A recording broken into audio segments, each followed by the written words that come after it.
what's up guys, it's Drew with the Soul Broker here.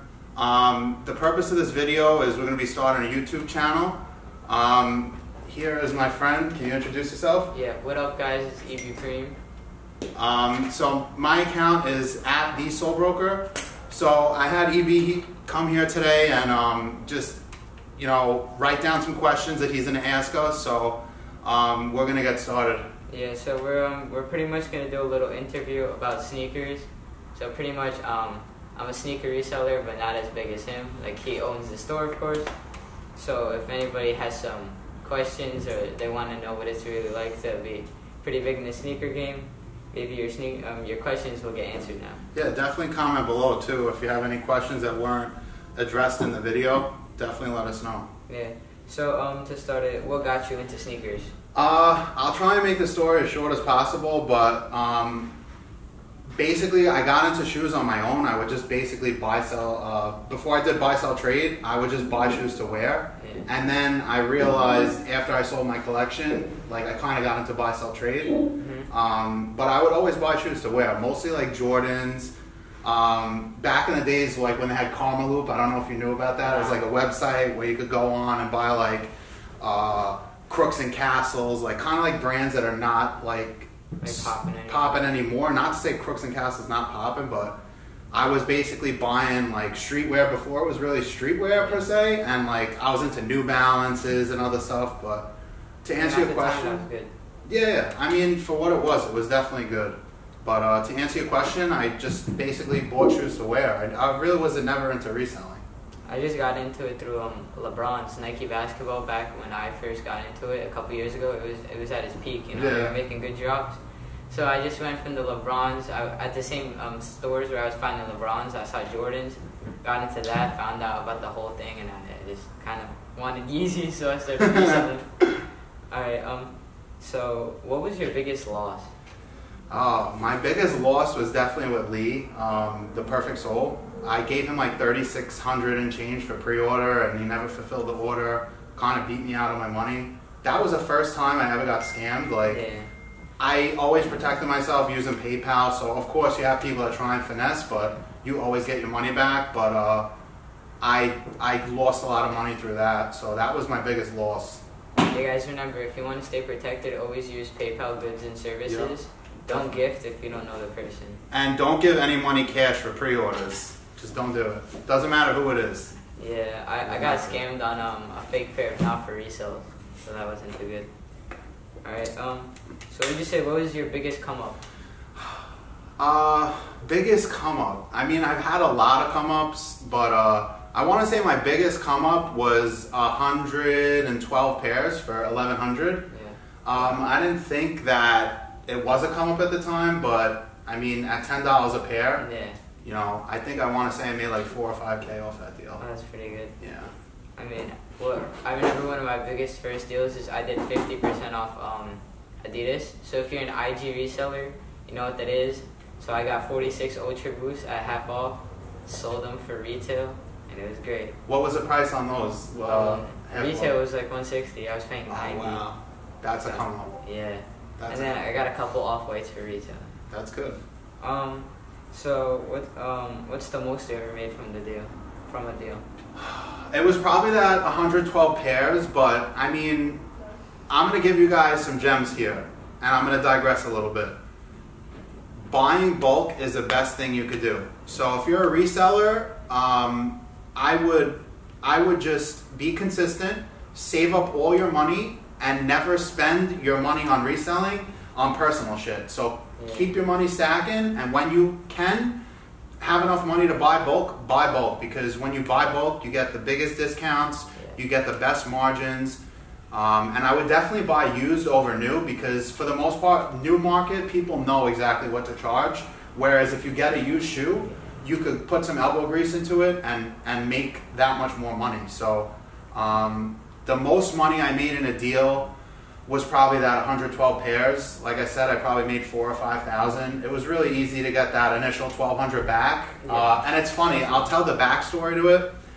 So my friend put me onto this guy initially, I bought a bunch of Jordans from him, stuff that I knew I could sell right away, and all the other stuff he had was outdated stuff, like Nike SBs, Asics, stuff that I felt like I wasn't gonna buy because it wasn't gonna move. So I had passed on it. About 6 months later, I go to my friend's house, we're doing a deal, and I'm talking about, because I know he was into Asics, I was talking to him about the deal, and he's a big collector, so he was like, oh, what type of Asics were there? I was like, oh, the ones with the split tongue. He was like, oh, the Gel Lyte 3s, and I was like, yeah. And he was like, well, if they're all split tongue Gel Lyte 3s, you should go back. So right then and there, I call him, wound up going through all the shoes. There was about 20 pairs that were split tongue, and out of the 20 pairs, I want to say the first 5 I sold, I got close to $2K or so for them, so I made all my money back and then some. And then from there, you could just literally blow everything out, sell it quick, and just make your money. People sleep on Asics. There's actually still money to be made on Asics now. Like the kit ones, those always do. Ronnie Fieg just released the Super Blues today, so you know there's definitely money to be. They're big in Europe, really big in Europe. Those shoes. So, what is it really like to own a sneaker resale store? Like, what's some of the background problems people might not know you deal with? Well, I could say a few things. So the first thing is the overhead. When you're doing sneaker reselling online, you really don't have much overhead. If you're able to drive, you have the gas, you have the tolls, you have the cost of the goods. That's your really only overhead, unless you're doing it at scale. Like my friend Dustin Billow, he probably has 3,000 pairs of shoes. He had to hire an assistant because he cannot physically post all those pairs to go. So he's got more overhead than that regular person, but I mean, you have the cost of rent. Like here we're paying $3,100 a month, you know, your cost of your employee. So to run a store is like, this store is like $6,000 plus per month. Customers don't understand that. When they come into the store, they want top dollar. I mean, it's not easy. You know, StockX, Go, you know, but we work, we work each stuff out. One hand washes the other, but the hardest part about running a store is making sure all the bills get paid and making sure your employee gets paid, making sure you're able to turn your inventory, and it's always something like building out a store, making sure it looks good, getting new product. It's not easy at all, you know, but it's a day-by-day thing. You just work with what you have and you do the best you can. Yeah, you should definitely check out this guy's Instagram. I mean, like, pretty much, like, 65% of the store is, like, under $100. And it's all, like, pretty clean stuff, so it's, like, you should just, like, really check them out. It's just going to be worth your time if you want to keep it or resell it. I've literally bought stuff here and made a couple $100s within the week. So, just, like, it's possible to even make profit from other resellers. You just really have to do your research. And it takes some time, but you can really get it going. So, what are some pros to reselling sneakers opposed to like a 9-to-5? Okay, so I'm not saying that you shouldn't get a 9-to-5 because I still work 9-to-5. Nowadays, it's especially important to have multiple sources of income. So pros to reselling. If you're good at it, you could make, there's no reason if you're good at it, you can't make anywhere from $700 to $1,000 a week profit if you have no overhead. I'll give you guys a gem right here. Buy Jordans 1 through 14, get them at $50 a pair, and there's no reason you cannot make $50 more per pair. I do 60 and then sell them for 100. Yeah, That's what works for me. The key is to not be greedy and move stuff. If you move volume, you will make money hand over fist. You know, so that's a pro. Another pro is once you get really used to it, you kind of develop an eye as to what you know could sell and you know cannot sell. So tips for like buying is, like when I buy bulk, the first thing I do is if I have 200 pairs in front of me, I say to myself, what can I sell tomorrow? So I buy that way. Like I'll buy as like, what can I sell tomorrow? And then if I buy again from that person, if I'm buying bricks, I try and get them as cheap as I can. Yeah, guys, you should remember, don't only buy off what the market is and what the price you're getting. There's a lot more than that. You guys should remember, like, if you could check StockX, check when it's selling, how frequently it's selling, what the prices are, and the difference between the sizes. That matters a lot. Like in the Travis 4s, a size 8 is like $1,300, and then a 12 is a couple hundred. So you really just got to do your knowledge, and you'll figure it out. Yeah, there's a lot to the business too, like selling in different markets, like for example, like shoes that are like size 7, size 8. A lot of people in the States buy them and send them to Asia where they're getting more money. Yeah. So once you really learn the business behind it, you could really take advantage. Like I remember I had Tokyo 5s. It's a good shoe, but they're kind of hard to move, especially if they're a small size. But then again, if you reach out to somebody that's from like Asia or somewhere that they don't get that shoe, they're willing to pay more money than somebody in the States. So yeah, for sure. It's important. And also the good thing about reselling is you could scale. Like I said before, if you take all your money that's profit and don't squander it, you could multiply your money. I never knew that I could make money selling shoes until my brother, got me into it. And when I did my first deal, I was hooked after that. I just kept doing it. Yeah, guys, don't not be motivated to get into it. I literally know people that just got into it this year, and they went from just having a couple hundred to now having tons of shoes and thousands of dollars. Like it's like actually kind of crazy. If you put your time into it, it can get you places. Like you get a couple off-whites every drop, you're good. If you get a couple Yeezys, even if it's a brick, I don't know why people say Yeezys are dead. I'll move the bricks all day long for profit. I mean, I just don't get it. And then people hate on StockX and GOAT. Don't hate on them. GOAT is an amazing platform for selling your used stuff. You will get so much better than Instagram for your used stuff on GOAT. Definitely use GOAT and StockX. And then you can there's other platforms you can use too. Just research, look at how much you're getting back. And a lot of this game is not just getting the item, it's research and knowledge. Yeah, that's a big part. Definitely. And also, if you guys don't do this already, if one tip is make a profit loss spreadsheet. If you don't know how to do that, you could hit up a friend that's an accountant, or hit me up and I'll just send you my spreadsheet. You can use notes. Or you could literally write it in a notebook, what you bought it for, what you sold it for. Yeah. I mean, keep track of what you're spending and what you're making. And I promise you, at the end of the year, you will have a lot of money. You have to be consistent. That's the key. So, what would you say the worst part of being a sneaker reseller is? The worst part of being a sneaker reseller, I mean, it's a lot of things. Like, for example, I would say the fakes, the scamming. I mean, nowadays, when I first started reselling shoes, maybe like 4 or 5 years ago, it was so much easier to resell shoes. Like now it's getting harder and harder. More people are into it. It's not to discourage you guys watching the video, because just because you have competition doesn't mean it's bad, but it's not easy to sell things. And then also you have to be very careful when you're doing business with people that you're not getting scammed. A lot of people are out there trying to scam you. You want to make sure you get tagged photos. You're paying via invoice. You're not sending via gift. You're not sending cash. You're not doing a money order. You want to protect yourself. And if it's usually too good to be true, then it's not even worth you doing. Like if it's a deal that's like way too good to be true, it's probably a scam. So I mean, like, not to say there isn't steals, because there definitely is, but if it's a brand new Yeezy for $150, you're getting your money taken. Unless there's a reason, like they're doing a giveaway or something, it's just, don't even fall for that. It's just gonna be a scam. Yeah, I mean, I try and look on the bright side of things. I mean, to be in a position where I have a store and just having the opportunity, I mean, I'm blessed. But yeah, there are negatives, but I try to turn the negatives into positives by doing my homework and just protecting myself. But like the thing that happened with the Perfect Sole, like that was a big negative for me at the time. That 3,600, I was hoping to make maybe 1,800 out of it, but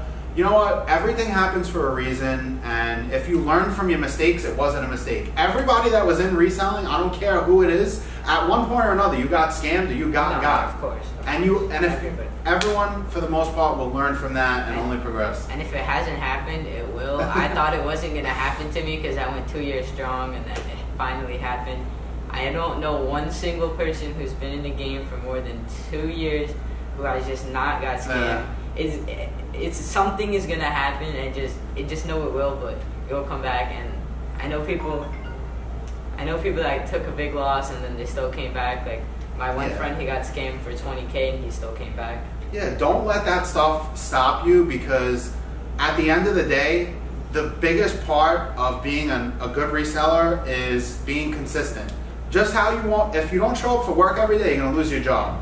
If you don't stay consistent with reselling, you're never gonna scale. Like, granted, there were times that I stopped, but it's very important to stay consistent.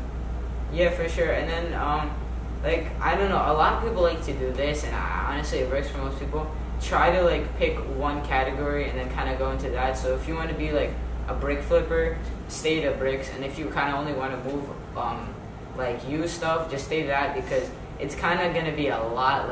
Unless you're really into it and you want to make all your money this way and then just resell any type of shoe, then that's fine. But it takes a lot to know used market and then brick market and then just hype items. So you really want to focus on maybe two ways. But if you really want to make a lot of money, like we do here, I resell used DS bricks. And you give me a shoe, I'll sell it. Definitely. Him the same way. So if you really just want to make money and you're in it for the money, not just like a side job, you want to go any shoe, be in the used market, be in the brick market, and be in the hype market.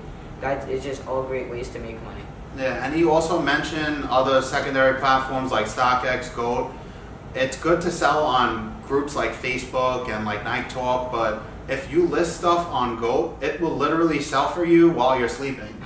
That's the whole point, is to make money while you're not up. So if you want, list your stuff on GOAT. If you have good prices, it'll sell itself. Yeah, it sells super quick on GOAT. I mean, I literally wake up all the time to a couple things I wouldn't even think would sell. Best feeling ever. Yeah, I love waking up to your stuff is sold, or just putting my phone in my pocket in school, because I'm only 15. So it's for me, I'll literally be trying to cop stuff in class and my phone will get taken, or I'm running a deal and then my teacher tries to take my phone. I remember one time my teacher took my phone and then somebody gifted me $1,000 and she goes, "What is this alert? Somebody sent you $1,000. He said, I just did a sneaker deal." She's like, "What are you doing sneaker deals in my class for?" That's crazy. Yeah.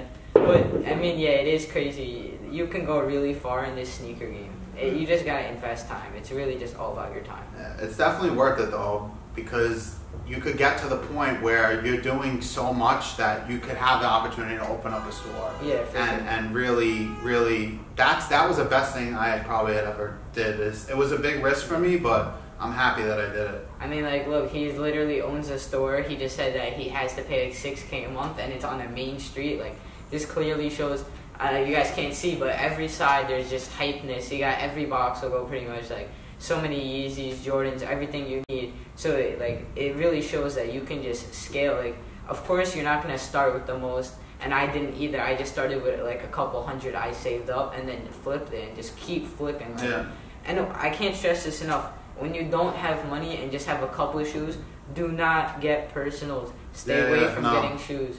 Only get shoes once you have the money to do it. These I got under retail at the time, and now they go for $1,300. So I just made free profit out of that. So unless you just really know it's gonna be worth it, then buy it. If it's a great deal and you really want it, do it. But just stay away from personals. Yeah, you don't want to be spending the money that you just profited on yourself, because then you're hustling backwards. You want to save the money that you made and then use that money to re-up and make more money. So what's your personal collection? A lot of my collection now is I'm heavy into New Balance. I'm wearing the Ronnie Fieg Daytonas right now. I wear a lot of 997s. I have a few pair of Yeezys, mostly 700s. I have one pair of 350s. Big into Jordan 4s. Big Jordan guy. So I got a pair of Grey Course 4s, Bred 4s, Dancy 2s. I probably have under 20 pairs in my collection. I used to have a lot. Yeah, I used to have a lot of stuff, but you realize when you have all these pairs that you don't wear all this stuff. And it's, as a business owner, I kind of feel bad when I take something, if something nice comes to the store, and it's I'm putting my hand in the cookie jar. I've done that so many times. I don't like doing it though. And the only, like you said, the only way I'll take a shoe for myself is if I got it for dirt cheap, and then I'll put the money back. You know, as having a business, you want to reinvest that money. Like, think of a business as a human or a plant. If you don't water it, it's not going to grow. The same thing, the same principles I have here, you should apply when you're doing it from home. Yeah. Like you said, no personals. Don't be taking your first 10,000 you made and going to the Rolex store and buying a Rolex. Like, nobody cares that you got a Rolex. Yeah. Like, just stack your money and rinse and repeat. Trust me, people do not care that you got the Rolex, because then they're just gonna bring up, where's your car, where's the designer clothes. You know, once you have it all, then people will pay attention. But we're in 2019, people will not just care about your Rolex. So use your money wisely. True. And one lesson Drew taught me, the owner of the Soul Broker, is do trades. So I mean, I do a lot online, so I don't do a lot of trades. But every time I have done a trade, like through a sneaker event, which are great places to, I've never left a sneaker event without making at least 500. And I was even back when I had like 5-6 shoes, I would just run around doing trades, buying, selling. It's easy at these events. So go to every local event and just bring like a couple hundred, and I'm sure if you bring 500, put your time in, stay the whole time, you'll leave with 1,000 or a good stock. Like, it's good that you brought that up about trades, because most people that want a shoe, sometimes they don't have the money. Yeah. So if, like here, we do buy, sell, trade, you'd be surprised. In a trade, you'll actually get more than what you're asking for the item. Yeah. For example, I want to say I had traded Mauve 700 recently for the following. Now, I'm not even bullshitting. I got a size 9 butter. I got a size 41 Balenciaga Arena. I got a low. Already covered them all. Okay, that already covered the mauve, and I didn't pay retail for it. So those two cover the mauve, and then I got a low playoff 9. I got a Bordeaux 7. I got a black cement 3. I got a S logo Supreme hoodie. What else did I get? I think I had some. I mean, if you put all that at 50, he already made way over a lot. Yeah, I mean, look, at the end of the day, a lot of people only want to sell the product because they don't want to take the time to sell all the stuff they get in a trade. So definitely look into trades. I'm telling you, it's worth it. That's how I got my turtle doves and a pair of blacks. I didn't want to pay like $800 a pair, so I did a trade and I ended up paying $800 for both pairs. So that was just an easy come up. So always try and do trades. People do not even know what you bought your product for, so you can really just, trades is really where you can make some good margin. And inherently in a trade, when somebody wants your product, right then and there, even if it's a straight deal, like let's say a Jordan 13 for a Jordan 5. If somebody wants a Jordan 13, you could get, even though they're the same value, pretty much, you could get maybe $50 on top because they want that shoe. So don't discredit trades. It's definitely worth it to do it. It's more work, but you're gonna make more money. I mean, even if somebody wants to like size swap for a size, $20, $30. You're still making like $20 for free. And like if you think it's just $20, but if you make $20 over a couple of deals, that covers retail on another shoe, and then that's literally how I started, just making 20 on small deals. I got enough to cover a couple retail costs, and then I did good on a couple of the V2s back in 2018, 2017. And that just got me boosted. Back when Yeezys weren't like what they are now. I mean, those were the good days. Back then, you used to make like $250 at least for Yeezy. Yeah. Now he's just releasing so many pairs. Like the Citrons are still sitting in the mall. It's crazy. Oh really? Wow. Yeah. I got a size for it. I can sign. Well, I mean, if it's a small size, like they don't have under a size 9. I want to say, like they might have size 9 through 14, but all the good money sizes are gone. Yeah. And guys, a really good tip is try and find an overseas buyer. They'll literally pay you over StockX. Yes. So like I just sold 30 pairs of mids, and if I would have sold them StockX, I'd be losing money. But I just made like close to $1,000 selling to a buyer. So it's just try and find an overseas buyer. It's a good decision. Yeah, it's just how like people trade money. Like there's money trading, like currency. People trade currency. You have to understand. In the United States where we live, especially New York, if you're located in New York or Chicago, the allocation we have here, we get the most amount of shoes. Like, you have to understand, shoes are a commodity. Everyone that walks around wears shoes. Yeah. So the market for shoes in Asia, I mean, Guam, like Malaysia, like it's crazy. Like people don't even know about these places, but I'm telling you, these people pay way over. Why sell to somebody else who's going to do the same thing that you're going to do? So just, you need to research and put your time in. and you know. Yeah, I mean, in China, one of the biggest cities literally got 26 pairs of obsidians, and the mall near us got like 100. That's crazy. 26 for the whole. That just puts things into perspective. That's why people fight for just GRs. People literally. That's another thing. Going back to what you said about the bad stuff about reselling, like I would never, like after my first time lining up, I'll never do it again because it's just people like animals over shoes. Oh nah! Oh my god! Like I can't. When the satin ones came out at my mall, there was literally a fight between a guy and the manager. Some guy punched the manager in the face because he got caught for cutting. I can't. It's ridiculous out here, but if you want to make money, and lining up is honestly pretty good. Yeah. You'll make like, sometimes when I lined up, I made like $300 an hour. So like, it's a really good job right there. So I mean, it's easy. Just get there early and you got it. If you don't know how to win online and you didn't enter raffles, honestly, lining up secures a pair. If you put in 4 hours, 5 hours, you'll touch any item. It doesn't matter, even an off-white. Yeah, but also you want to make sure, like how people be looping, you want to make sure you go with a good, like if you have friends to go with, Yeah, go with them. go with them. You could chop up the profits, you get more pairs, especially if it's first come, first serve. Yeah, pay them like 10, 15 on top, bring a couple of your friends. Yeah. If it's first come, first serve, you can get the pairs, go online again and get more, so. You can do that for any drop now, actually. Oh, really? Yeah, that's what I'd be doing. That's good. Yeah. So. And guys, honestly, if I could give one of the best suggestions, join a cook group. Like, go on Twitter and find the best Discord cook group, and they will give you all the information you need to know. It's like $30 a month, and it just saves you all the time of researching, and they give you so many tips you will not know. Definitely like, make that money back. So many methods and like things that you didn't know, which like I'm literally guaranteed to get like a couple shoes per drop just from some of these things that are like I didn't know before, and I wish I knew before. For $30, you definitely make the money back and then some. Sounds like it's worth it. Of course. I mean, yeah, just that's like a big thing you should try and do. Join a Discord.